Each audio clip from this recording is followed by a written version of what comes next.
Sedikit yang perlu dibicarakan. Apa hukumnya orang tinggal di negeri non-muslim? Di negeri yang mayoritas mungkin penduduknya bukan orang-orang Islam. Para ulama berbicara bahwasanya disyariatkannya hijrah dari negeri kafir ke negeri muslim itu madhiyatun ila qiyam sa'ah. Itu syariat tetap ada sampai hari kiamat. Seorang berhijrah dari negeri kafir menuju ke negeri yang Islam. Tapi kalau nggak bisa, atau dia ingin tinggal di negeri yang non-muslim, yang mayoritasnya non-muslim, ada dua syarat yang harus ada pada diri dia. Yang pertama, Syekh bin Utsaimin menjelaskan persyaratan ini. Yang pertama, orang itu harus merasa aman. Dia memiliki prasangka yang besar bahwa dia bisa menjaga diri.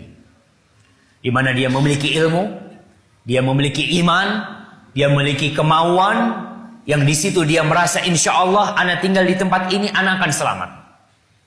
Ana akan bisa menjaga keluarga ana akan bisa menjaga istri ana, diri ana sendiri. Bahkan dia di situ berusaha untuk menjaga keimanannya dari syubhat-syubhat yang terjadi. Kalau dia bisa melakukan hal itu, dia memiliki kemampuan seperti itu, dia boleh tinggal di tempat ini. Kalau dia merasa tidak aman, umpamanya dia gini, kayaknya anak kalau tinggal di sini, mungkin anak bisa bertahan, tapi anak-anak mungkin bisa terpengaruh. Nggak boleh dia tinggal di tempat itu. Ada seorang syekh berkata ketika dia berkunjung ke Eropa, berjumpa dengan orang-orang Arab, ada yang hijrah ke Eropa ya, mereka tinggal di sana. Syekh itu mengatakan, kalau anak cucumu atau cucumu, Syekh ngomong itu,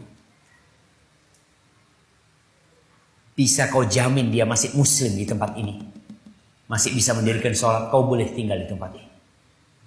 Lalu orang yang dikasih tahu menangis. Belum cucunya, anaknya sudah nggak benar. Jangan bicara cowok, anaknya sudah nggak benar. Bagaimana tidak? Tiap hari yang dilihat kekufuran, tiap hari yang dilihat kemaksiatan. Mungkin adzan tidak terdengar. Masya Allah, kita di Bali, alhamdulillah masih terdengar suara adzan. Mungkin ada di tempat-tempat lain kita sama sekali tidak mendengarkan adzan. Tidak pernah melihat orang memakai kerudung. Tidak tampak orang-orang muslim yang kalau kita melihat kita akan merasa ada teman. Kita nggak ada. Subhanallah. Maka kata Syekh, kalau kau bisa menjamin tuh cucumu masih dalam kondisi Islam, kau boleh tinggal di tempat ini. Tapi ternyata jamaah, kebanyakan orang-orang yang tinggal di negeri-negeri kafir, kita nggak katakan kebanyakan, adalah di antara mereka yang anaknya sudah na'udzubillah min dzalik. Saya punya teman dari Jamaika. Ketika dia ke Amerika, dia berkunjung ke beberapa kerabat dia. Dia berkunjung, dia tanya, mana anak perawanmu Fulan? Dia punya anak perawan, anak gadis namanya Fulana. Kemana kata dia? Apa kata orang tuanya? Nggak perlu kau berbicara tentang dia lagi. Karena di barat anak kalau sudah umur 18 tahun, orang tua tidak punya, nggak bisa kontrol tuh anak. Orang tuanya bisa memenjarakan bapaknya kalau bapaknya maksa anak. Maka na'udzubillah min dzalik, anaknya jadi pelacur, jadi apa? Orang tua tidak bisa berbuat apa-apa. Karena kondisinya seperti itu, ma'asyiral muslimin rahimakumullah. Itu syarat yang pertama. Syarat yang kedua, dia harus bisa menegakkan agama, menunjukkan agama, di mana dia bisa melaksanakan sholat berjamaah. Kalau dia di situ ada orang-orang bisa melaksanakan sholat Jumat, kemudian dia bisa sholat Id, dia bisa berbagi zakat, dia bisa berpuasa, dia bisa berhaji, dia bisa melaksanakan syariat Allah SWT. Karena ada negeri-negeri yang seorang muslim nggak boleh pakai kerudung, haram hukumnya pakai kerudung di sana. Bahkan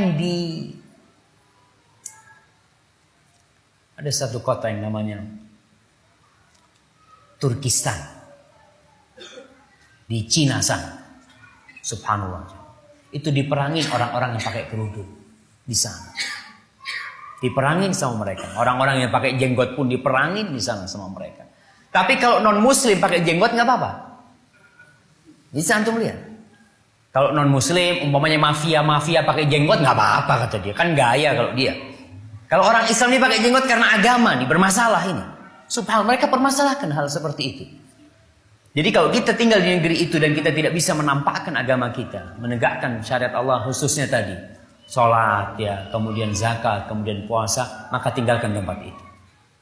Hijrahnya para sahabat dari kota Mekah ke Habasyah, kenapa?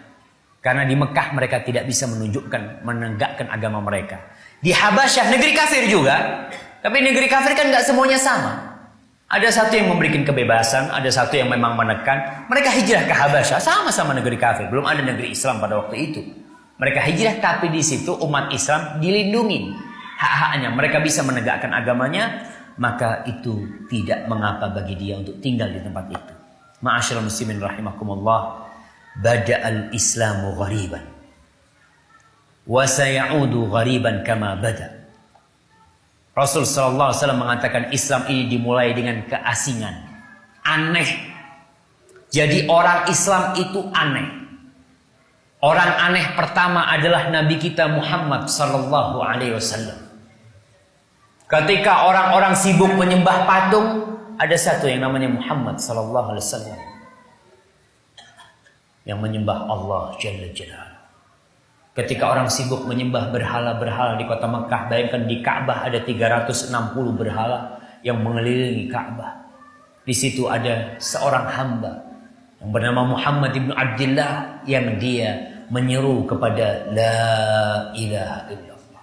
Aneh, diperangin oleh kaumnya, dikucilkan oleh kaumnya. Nah, begitulah Islam bermula. Wa sayaudu ghariban kama bada. Islam akan kembali dalam kondisi aneh. Jadi kalau kita lihat orang Islam itu aneh di tengah-tengah orang-orang non-muslim.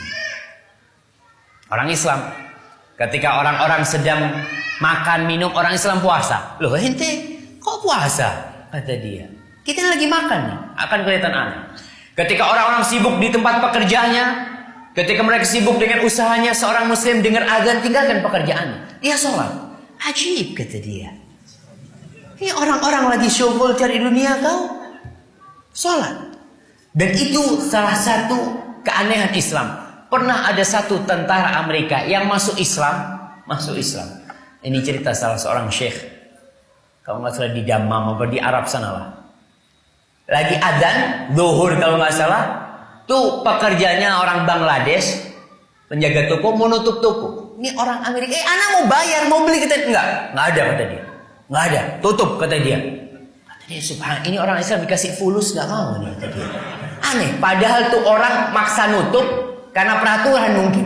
Ya mungkin kepingin sama fulusnya, tapi karena peraturan. Tapi kita lihat keanehan orang Islam, aneh orang Islam, subhanallah. Bagaimana dia menabung? Ketika orang-orang membangun rumahnya, ketika orang-orang sibuk dengan perusahaannya, dia menabung untuk berangkat ke rumah Allah Subhanahu wa taala.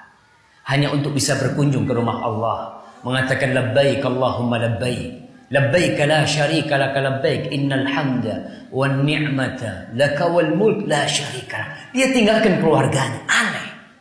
Kemudian orang-orang yang menegakkan Islam yang benar, itu pun aneh di tengah orang-orang Islam. Nah, yang menegakkan Islam dengan benar ya, subhanallah. Saya ingat dulu ketika saya pulang dari pesantren, sholat ke masjid. Padahal 5 tahun sholat di rumah terus. Ketika kelas 6, sholat ke masjid. Jenggot mulai tumbuh. Katanya orang tua, inti nih ikut aliran apa nih, kok sholat di masjid? Nah, karena masjid biasanya sepi jamaah. Masjid di Indonesia ramainya kapan? Jumat.